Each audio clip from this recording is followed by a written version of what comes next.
बच्चों, आप लोगों को गुडविल कैलकुलेशन करते वक्त क्लोजिंग स्टॉक के वैल्यूएशन में प्रॉब्लम हो रहा था। एक बार मैं इसको सॉल्व करने की कोशिश कर रहा हूँ। क्लोजिंग स्टॉक की नेचर हमेशा अपोजिट होगी। अपोजिट मीन्स उल्टा करोगे। अगर वो बढ़ रहा है तो आप लेस करोगे, अगर वो घट रहा है तो आप उसे ऐड करोगे। ओपनिंग स्टॉक का नेचर सेम रखोगे। अगर वो बढ़ रहा है तो ऐड करोगे, अगर वो घट रहा है तो आप लेस करोगे। ये बातें आपको पहले अच्छे से याद रखना है। हमेशा कोई भी अकाउंट बनाओ, क्लोजिंग स्टॉक का नेचर अपोजिट कर देना और ओपनिंग स्टॉक का नेचर सेम कर देना। अब यहाँ कुछ बातें ध्यान रखने वाली हैं, और वो बातें क्या है कि जो क्लोजिंग स्टॉक होती है वो हमारे अगला साल के लिए ओपनिंग स्टॉक बन जाएगी। यानी कि क्लोजिंग स्टॉक का कोई भी एडजस्टमेंट है तो उसकी इफेक्ट अगला साल पे पड़ेगा, लेकिन वो अगला साल में ओपनिंग स्टॉक बन जाएगा। एग्जाम्पल देखिए आप, 1995 में एक क्लोजिंग स्टॉक है जो अंडर वैल्यूड है। कितना परसेंट? 10%। और क्लोजिंग स्टॉक है 90,000। तो बच्चों, सबसे पहले मैंने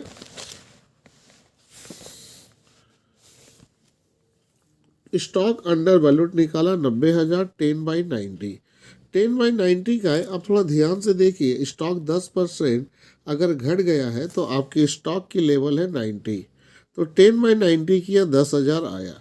अभी मैंने इसके आगे ना तो ओपनिंग लिखा हूँ ना ही क्लोजिंग लिखा हूँ। ये स्टॉक अंडर वैल्यूड है, लेकिन ध्यान रखना ये क्लोजिंग स्टॉक है, और वो भी कौन ईयर का है? 95 का।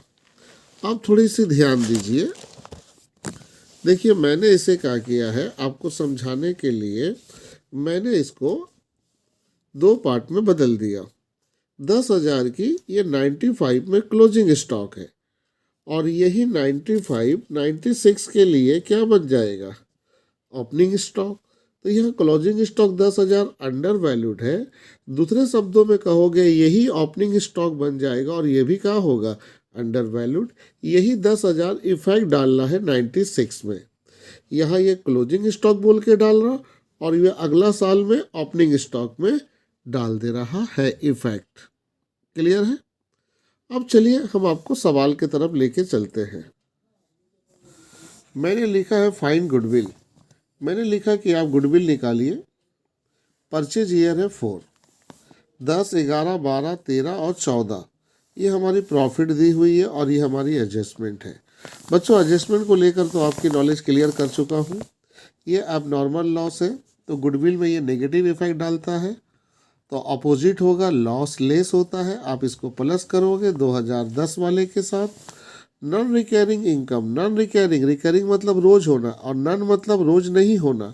ये इनकम एक बार हो रहा तो गुडविल में नहीं लिया जाएगा। इनकम प्लस है, हटाने के लिए माइनस होगा। प्लांट परचेज, अगर आप प्लांट खरीद रहे हो तो क्या ये आप रोज खरीदोगे? नहीं सर, हम एक बार खरीदेंगे। तो बच्चों, ये भी गुडविल का हिस्सा नहीं बनेगा। तो प्लांट परचेज खर्चा है, खर्चा माइनस होती है, हटाने के लिए हम प्लस करेंगे। तो एक एक करके मैं यहाँ लिख दे रहा हूँ। ये प्लस हो जाएंगी, ये वाली माइनस हो जाएंगी, ये वाली प्लस होगी। अब आते हैं 2013। 2013 में क्लोजिंग स्टॉक 22,000 है, जो हमारी ओवर वैल्यूड है 10%। 10% बढ़ गई है। तो सबसे इम्पॉर्टेंट एडजस्टमेंट है 13 वाली। अगर हम लोग 13 को कंप्लीट कर जाए तो हम लोग आसानी से सॉल्व कर लेंगे। याद रखना, 13 की क्लोजिंग स्टॉक है तो इसका इफेक्ट 14 में भी पड़ेगा। तो सबसे पहले हम क्लोजिंग स्टॉक पे ही फोकस दिए बच्चों। देखो बच्चों, हमने क्लोजिंग स्टॉक ओवर वैल्यूड लिखा है 22,000। ओवर मतलब बढ़ गया, इसलिए 10/110। रिपोर्ट कार्ड आया 2,000। देखो, मैंने इसे दो पार्ट में किया। 13 के लिए ये क्लोजिंग स्टॉक है, और 14 के लिए ये ओपनिंग स्टॉक होगा। यानी कि 2,000 दो बार इफेक्ट डालेगा। 13 के लिए क्लोजिंग बनेगा और 14 के लिए ओपनिंग बनेगा। अब बच्चों, हम प्रॉफिट रिकॉन्सिलिएशन की तरफ जा रहे हैं। बच्चों सबसे पहले मैंने प्रॉफिट गिवन बोलकर ले लिया 60,000, 40,000, 20,000, 10,000 और 30,000। पहला एडजस्टमेंट था एबनॉर्मल लॉस। एबनॉर्मल लॉस देखो बॉयस मैंने प्लस कर दिया 2010 के साथ। अभी मैंने जोड़ा नहीं, एक ही बार करूँगा। इसके बाद नॉन रिकरिंग इनकम एक बार हो रहा है, इसीलिए मैंने इसे माइनस कर दिया 11 के साथ। आपने प्लांट खरीदा है बॉयस, प्लांट एक बार खरीदोगे, इसीलिए बॉयस मैंने इसे प्लस कर दिया है 12 के साथ।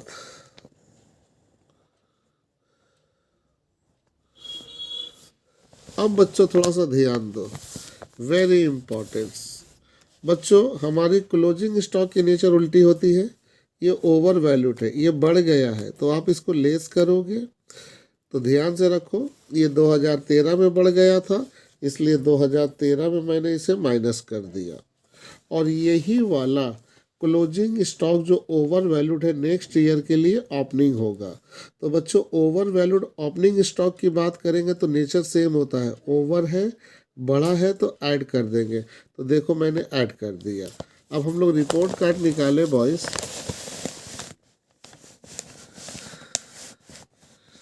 तो 70,000 आया, 20,000 आया, 30,000 आया, 8,000 और 32,000।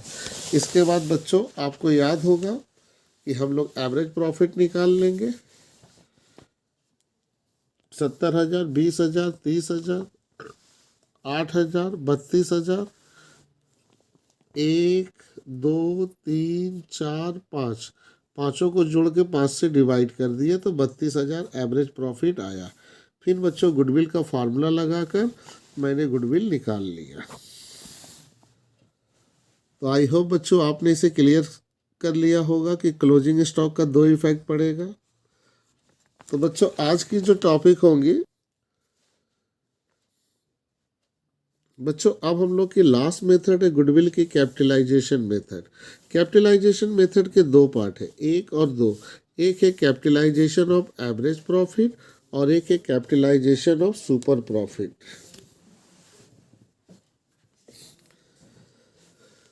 तो सबसे पहले बच्चों मैं लेता हूँ capitalisation of average profit. Capitalisation of average profit है बच्चों स्टेप 1, मुझे निकालना पड़ेगा नेट एसेट।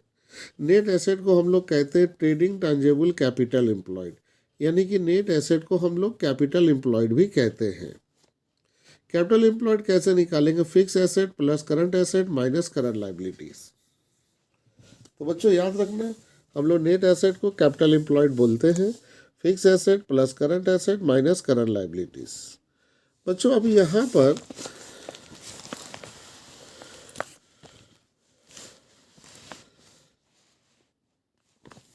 पर ध्यान दो, कुछ इम्पोर्टेंस बात है और ये आपके लिए इम्पोर्टेंस है और हो सकता है एमसीक्यू में आए भी। बच्चों जब हम लोग नेट एसेट निकालते हैं, यानी कि जब गुडविल नेट एसेट या कैपिटल एम्प्लॉयड निकालते वक्त सेल्फ जनरेटेड गुडविल को इग्नोर करना है, नहीं लेना है। ये बात याद रखना कि जब भी आप नेट एसेट निकालोगे या जब भी आप कैपिटल एम्प्लॉयड निकालोगे तो सेल्फ जनरेटेड गुडविल नहीं लोगे, परचेज गुडविल आप जरूर लोगे। परचेज गुडविल एग्जाम में हमेशा देगा गुडविल एट कॉस्ट। ये बातें अच्छे से माथा में रखो कि हम लोग जब कैपिटल एम्प्लॉयड निकालते हैं ना तो गुडविल हम ले भी सकते हैं और नहीं भी ले सकते हैं। अगर गुडविल अगर आपका है सेल्फ जनरेटेड गुडविल है उसे इग्नोर कर दोगे, लेकिन अगर परचेज गुडविल है तो उसे आप जरूर ले लोगे। एग्जाम में परचेज गुडविल बोल के दे सकता है, नहीं तो गुडविल एट कॉस्ट बोल के दे सकता है, आप इसे ले लो। थर्ड पॉइंट बड़ी इंपॉर्टेंस है, गुडविल गिवन। अगर गुडविल सवाल में है और साइलेंट है, वो नहीं बता रहा कि वो सेल्फ जनरेटेड गुडविल है या परचेज गुडविल है, तो उसे आप हमेशा मानोगे सेल्फ जनरेटेड गुडविल। और बच्चों जब सेल्फ जनरेटेड गुडविल मानोगे तब इसको नहीं लोगे। तो ये वाली बातें बहुत इंपॉर्टेंस होती है, इसे याद रखना। तो याद रखोगे, कभी भी कोई भी आपसे क्वेश्चन पूछ सकता है कि बच्चों ये बताओ जब नेट एसेट निकालते हो तो गुडविल कब लेना है और कब नहीं लेना, तो आप बोलोगे सर गुडविल 2 है, सेल्फ जनरेटेड और एक purchase goodwill. Sir self generated goodwill तो हम इग्नोर कर देंगे क्योंकि ये गुडविल के लिए हम कोई पैसा नहीं दिए, इसे हम नहीं लेंगे। लेकिन वही सर परचेज गुडविल हम जरूर लेंगे सर गुडविल निकालते वक्त, ये नेट एसेट का हिस्सा बनेगा। लेकिन सर कभी कभी परचेज गुडविल को अलग से दे देता है एग्जाम में, क्या बोलकर, गुडविल एट कॉस्ट, तब भी हम ले लेंगे सर। अगर गुडविल दिया हुआ क्वेश्चन साइलेंट है तो उसको सर सेल्फ जनरेटेड गुडविल समझेंगे और इसे हम नहीं लेंगे। और एक एसेट इंपॉर्टेंस है और वो है इन्वेस्टमेंट। बच्चों जब इन्वेस्टमेंट दिया रहेगा तो उसे इग्नोर कर दोगे, क्योंकि इन्वेस्टमेंट जब भी दिया रहेगा उसे इग्नोर करोगे, नहीं लेना, क्योंकि इन्वेस्टमेंट नॉन ट्रेडिंग एसेट है। नॉन ट्रेडिंग एसेट का मतलब ये एसेट का यूज आप नहीं कर रहे हो, कोई दूसरा बिजनेस कर रहा है। जैसे मान लो मेरे पास 1,00,000 रुपए है और ये पैसा मैंने बैंक में जमा कर दिया, तो ये हमारी इन्वेस्टमेंट हुई। लेकिन बच्चों क्या इस पैसे का यूज हम कर रहे हैं अपने बिजनेस में? नहीं बच्चों, इस पैसे का यूज बैंक कर रहा है। इसीलिए गुडविल निकालते वक्त इन्वेस्टमेंट को बोला जाता है नॉन ट्रेडिंग एसेट। कभी भी कोई पूछा जाए नॉन ट्रेडिंग एसेट कौन है, हमेशा आंसर देना इन्वेस्टमेंट, तो इसे भी इग्नोर किया जाता है, इसको भी नहीं लिया जाता है। ये वाली बातें हम क्लास में आपसे जरूर सैटरडे को पूछेंगे कि गुडविल कब लेना है और गुडविल कब नहीं लेना, और इन्वेस्टमेंट तो लेना ही नहीं है, इग्नोर कर देना। अब आते हैं स्टेप 2। स्टेप 2 में निकालेंगे total capitalise value of the firm, average profit into 100 बटा में नॉर्मल रेट। स्टेप 2 में निकालेंगे total capitalise value of the firm, average profit into 100 बटा में नॉर्मल रेट।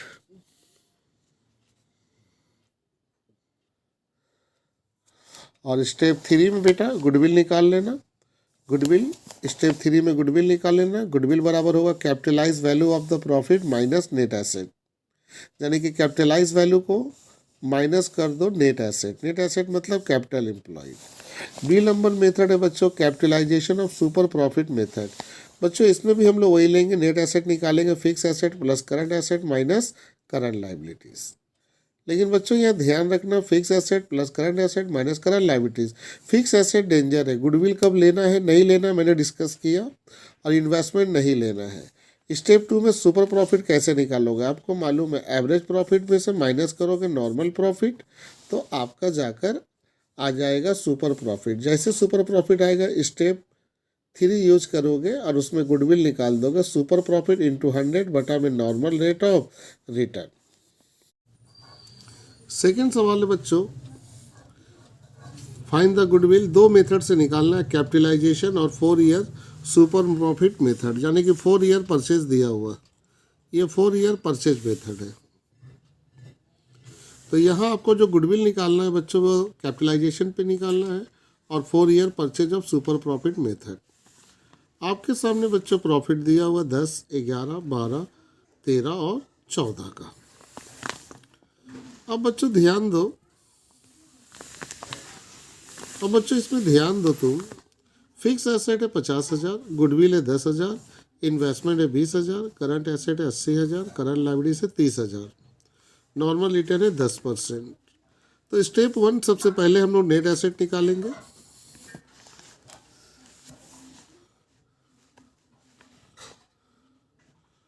तो बच्चों जब नेट एसेट निकालने जाएंगे तो फिक्स एसेट 50,000 ले लिए, ऐड किए गुडविल। बच्चों गुडविल नहीं लिए, क्योंकि बच्चों आपको याद है गुडविल हमको तब लेना है जब गुडविल हम परचेज करेंगे या गुडविल एट कॉस्ट देगा। खाली गुडविल दिया हुआ बच्चों तो उसको बोलेंगे सेल्फ जनरेटेड गुडविल, उसको नहीं लेंगे। इसको याद रखना बच्चों, गुडविल तभी लोगे नेट एसेट निकालते वक्त जब वो दिया रहेगा गुडविल एट परचेज या goodwill at cost. Self generated goodwill देगा तो नहीं लोगे, इसीलिए हमने इसको नहीं लिया। इसके बाद बच्चों इन्वेस्टमेंट आपको मालूम है नहीं लिया जाता है क्योंकि ये नॉन ट्रेडिंग एसेट है, तो इन्वेस्टमेंट डैश दे दिया बच्चों। इसके बाद है add current asset. Current asset मैंने ऐड कर दिया, 1,30,000 आया और वहाँ से करंट लायबिलिटीज घटा दिया तो हमारा नेट एसेट 1,00,000 आ गया। अब हम लोग जा रहे बच्चों निकालने के लिए capitalise value of profit. Formula है बच्चों एवरेज प्रॉफिट इंटू 100 बटा में नॉर्मल रेट। तो बच्चों पहले हमें एवरेज प्रॉफिट निकालना होगा, तो मैंने यहाँ पर एवरेज प्रॉफिट निकाल दिया है बगल में बच्चों। बच्चों ध्यान से देखो, 30,000, 40,000, 10,000, 10,000, 10,000, ये पाँचों को मैंने जोड़कर 5 से डिवाइड किया तो हमारा रिपोर्ट आया 20,000। ये हमारी एवरेज प्रॉफिट 20,000 आ गई। अब बच्चों इसी जगह पर मैंने 20,000 को पुट किया इंटू 100 और नॉर्मल रिटर्न 10 था, 10 ले लिया, तो हमारी गुडविल आ गई 2 लाख। इसी तरीके से बच्चों अब मैं गुडविल निकालने जाऊंगा तो फार्मूला होगा, गुडविल का मतलब हुआ capitalise value of profit minus net asset, minus net asset. तो बच्चों इस केस में हमारी कैपिटलाइज वैल्यू 2 लाख है और नेट एसेट 1 लाख है, तो हमारी 1 लाख आ गई गुडविल। अब सुपर प्रॉफिट मेथड से देखता हूं बच्चों।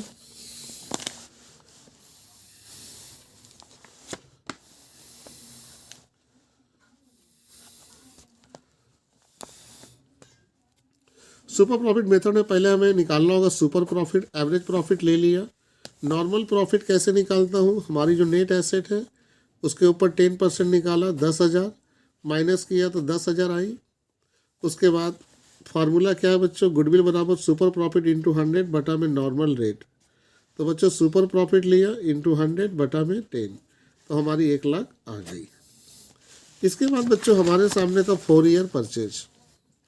तो गुडविल बराबर यहाँ पर होगी super profit into number of purchase year. Super profit 10,000 थी, परचेज था 4, तो हमारी गुडविल आ गई 40। बच्चों एक बात ध्यान में रखिएगा, कैपिटलाइजेशन मेथड में हमने तो दोनों मेथड से निकाल दिया, सुपर प्रॉफिट से भी और एवरेज प्रॉफिट से भी। आप दोनों में से कोई एक निकालिएगा।